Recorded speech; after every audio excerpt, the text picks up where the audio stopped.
Let me describe a couple, and tell me if this sounds uncomfortably familiar.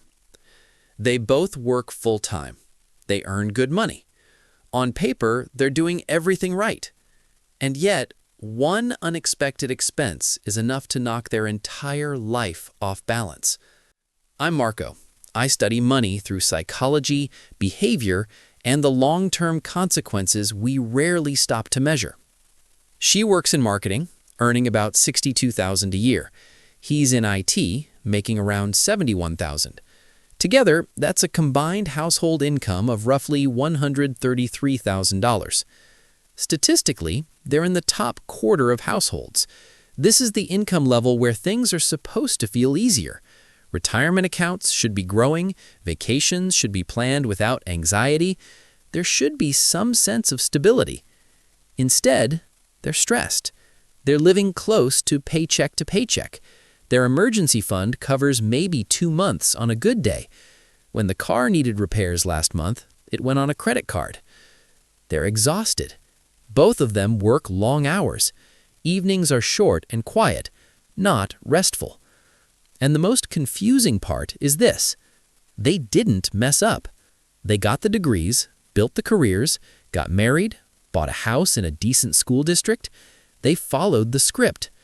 So why does it feel like they're drowning? If you've ever looked at your household income and thought, we make too much money to feel this broke, this is the moment where things start to make sense. We've been sold a very clean, very logical story. 2 incomes are better than 1. If one person earning $50,000 could support a family decades ago, then 2 people earning $50,000 each should be thriving. Mathematically, that sounds obvious. Behaviorally and structurally, it turned out to be wrong. There's a name for this phenomenon. It's called the 2-income trap, a term coined by Elizabeth Warren back when she was a bankruptcy law professor. She and her daughter studied thousands of families who had filed for bankruptcy. What they found shocked a lot of people. 2-income households were more likely to go bankrupt than single-income households. Not because they were reckless, but because they had no margin. To understand why, you have to look backwards for a moment. In 1970, most middle-class families ran on one income. One parent earned money, the other managed the household. That single income usually covered the basics: housing, food, healthcare, transportation, with room left over. But more importantly, there was a backup plan.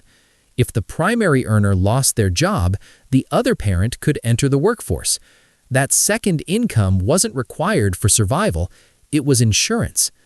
Today, we've already spent that insurance.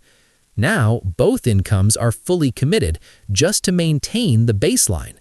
Housing, childcare, healthcare, transportation.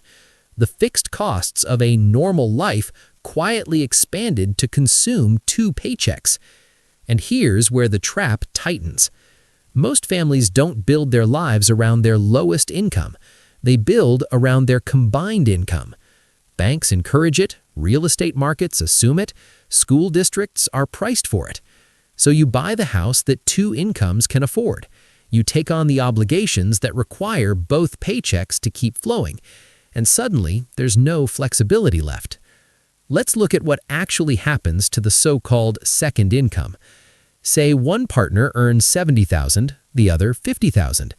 That $50,000 feels like a major boost, but it's taxed at the top of the household's income stack.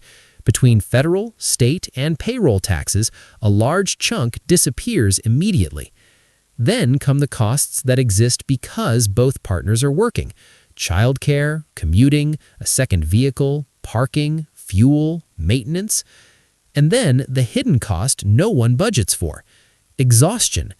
When everyone is stretched thin, households spend more on convenience, prepared food, delivery, outsourcing basic tasks, because time and energy are gone. By the time you add it all up, that $50,000 income may be contributing only a few $1,000s to the household each year. Sometimes less, sometimes nothing. Sometimes it's negative. Yet psychologically, you don't feel like you're earning a few thousand more. You feel like a $120,000 household, so you spend like $120,000. That's the behavioral mismatch at the center of the trap. Big gross numbers, small real margin. And when something goes wrong, a layoff, a health issue, burnout, a parent who needs care, the entire structure starts shaking. This is why so many financially successful households are fragile. They're operating at full capacity with no buffer. Everything works until it doesn't.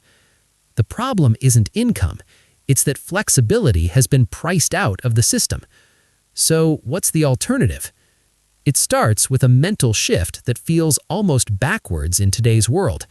You stop treating both incomes as guaranteed, and you stop building a life that requires both to survive. You design your fixed costs, housing, transportation, basic living expenses, so that one income can cover them. Not comfortably, not luxuriously, but sustainably.